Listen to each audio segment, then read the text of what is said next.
I think looks like I may be the last speaker. You know, I wanted to just go back to where pretty much this all started. We were talking about there was a comment made about the director of the state police, colonel of the state police, and her role in putting out something on Facebook. As a former police officer, first thing you're taught through basic training, through academies, is the thought that you're held to a higher standard. You're always taught that, held to a higher standard. I mean, no matter what, you're held to a higher standard. Everyday citizen, everyday Joe can do what they want, but you are held to a higher standard. The director of the state police, the colonel, is held to an even higher standard. And yet, she had a Facebook page, a post, which she says that it was just to some of her friends, but still, you put it on a public media, a social media site that easily could be, well, obviously it was out. So now we know something about the colonel. I've met the colonel, I like the colonel, but now this has come to a point where I know something more about the colonel than I didn't know before. And when she said that, or made the statement that taking a knee, those athletes are degenerates, we have now a colonel, leader of the state police, that has now shown a distinct bias toward a group of citizens in the state of Michigan.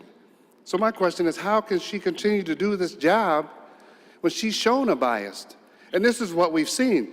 There may be other things that we don't know, but that's the first thing that comes out. Once you've seen it, there could be other things. She's shown a distinct bias. She said that men are athletes, and I won't even go into all the things that was said in the post. But because of that, I don't think that there's any other choice.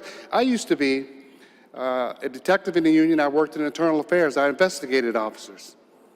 And when officers would call in, first thing they said was, you're held to this higher standard. Also, I was a union president. I represented officers, went to hearings for officers. And these were always, if this had been just an everyday officer, they would have been terminated. So what can we expect from the colonel making her statement like this? How can we not let this go?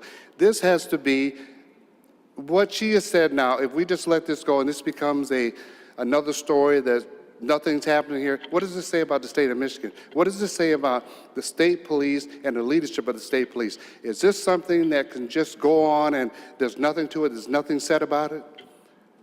I think that as a leader, I think that we as leaders, and the governor certainly as the appointee of the state police, I think he has to take a position with this. I think he has to say, Colonel, as much as you've done a good job with the department, you have stepped over the boundaries of what a leader should do.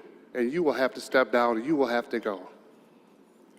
So Madam President, coming back to say that regardless of the good things, and she has done a lot of good things, and there's no questions about that, but there's only so far you can go. If you step over a line, you are now held accountable, and she needs to be held accountable, and we as the state of Michigan need to cleanse this so that the state police will not be tarnished by this. They will not be looked at as a department with some tarnishment.